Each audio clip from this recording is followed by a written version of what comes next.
To baby beauty brain. यहाँ हम बात करते हैं बेबी केयर, सेल्फ केयर और सेल्फ मोटिवेशन के बारे में। सो आज का टॉपिक है प्रेगनेंसी से रिलेटेड। आज हम प्रेगनेंसी के फर्स्ट ट्राइमेस्टर के बारे में, यानी शुरू के 3 महीने आपको क्या क्या ध्यान रखना है, किन बातों का ध्यान रखना है और आपके साथ क्या क्या चीज़ें होती हैं।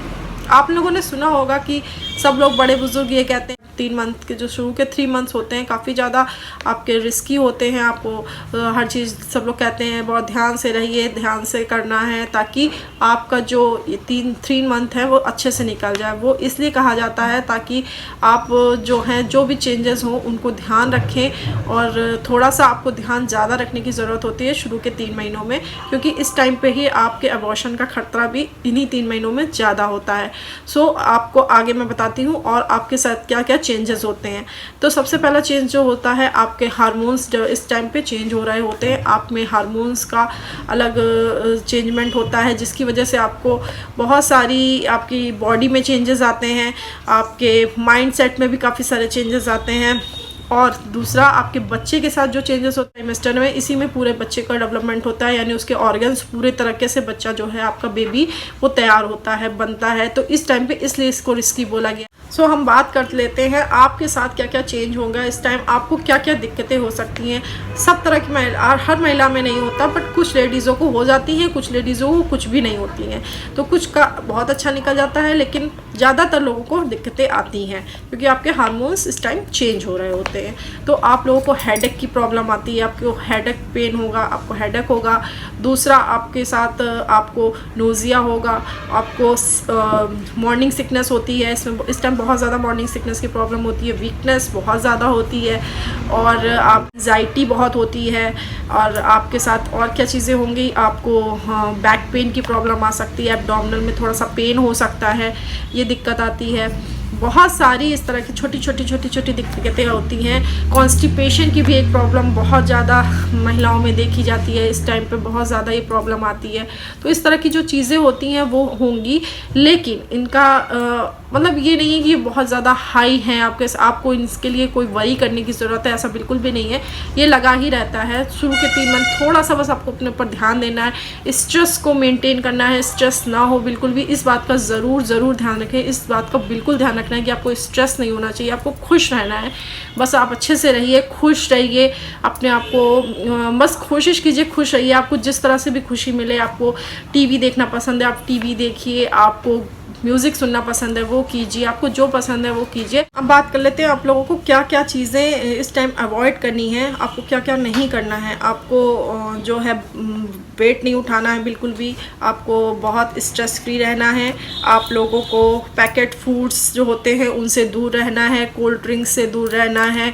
और आपको बिल्कुल भी रॉ जो फ्रूट्स, रॉ वेजिटेबल्स होती हैं उनको भी नहीं खाना है, क्योंकि उनमें इन्फेक्शन का खतरा होता है। तो आपको वो सब चीज़ें बिल्कुल अवॉइड करनी है।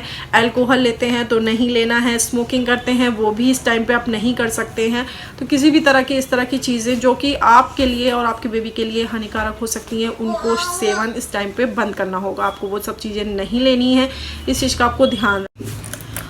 अब बात कर लेते हैं प्रेगनेंसी की डाइट के बारे में कि आपको क्या क्या चीज़ें खानी चाहिए इस टाइम, आपको क्या खाना है और क्या नहीं खाना है। मैंने नहीं खाने वाला तो आपको बता दिया क्या क्या चीज़ें आपको अवॉइड करनी है। आपको क्या खाना है अब उसके बारे में बात कर लेते हैं। आपको फ्रूट्स खाने हैं, सीजनल फ्रूट्स ज़रूर खाने हैं। आपके आसपास जो भी अवेलेबल हो वो खाइए, जो सीज़न में आपको आ रहे हो वो फ्रूट्स लीजिए।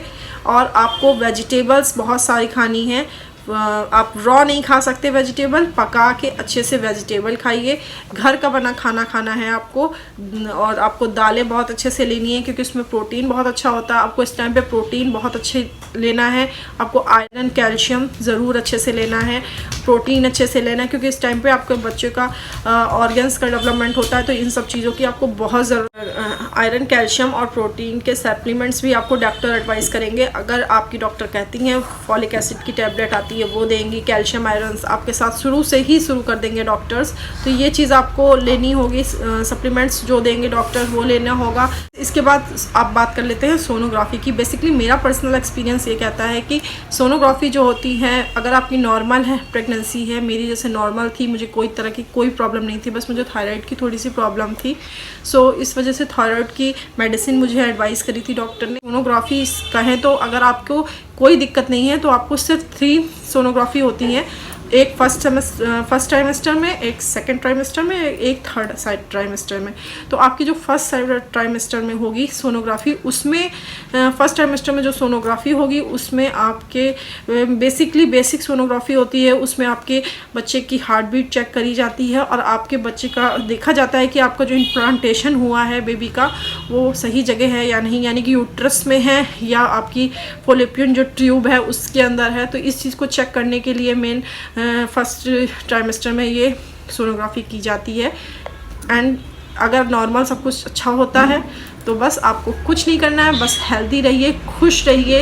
इन 3 महीनों में आपको सिर्फ खुश रहने की कोशिश करनी है। जितना आप अच्छे से खुश रहेंगे, म्यूज़िक सुनेंगे, जितना आप अपने आप को स्ट्रेस फ्री रखेंगे, और वही आपके लिए अच्छा होगा। और एक बात और कहना चाहूँगी कि आपको 2 लोगों का खाना बिल्कुल नहीं खाना है, क्योंकि बहुत सारे लोग ये कहते हैं कि 2 लोगों का खाना खाना है। ऐसा कुछ नहीं है। आप जितना खाते हैं उससे आपको सिर्फ 500 कैलोरीज एक्स्ट्रा लेने की ज़रूरत होती है। इससे ज़्यादा ये नहीं है कि आपके अंदर 2 लोग हैं या 3 लोग हैं, इतना तो अगर आपके अंदर ट्विंस भी हैं तो भी आपको बहुत ज़्यादा खाना खाने की ज़रूरत नहीं होती है। आपको सिर्फ इतना ही ज़रूरत है कि आप जो खा रहे हैं हेल्दी खाइए। हेल्दी खाना ज़रूरी है, बहुत ज़्यादा खाना खाने की बिल्कुल भी ज़रूरत नहीं होती है। तो चलिए, उम्मीद करती हूँ आपको आज का ये वीडियो अच्छा लगा होगा। अच्छा लगा हो तो please subscribe to my channel and like कीजिए, शेयर कीजिए और मुझे मेरी जर्नी में सपोर्ट कीजिए। Thank you.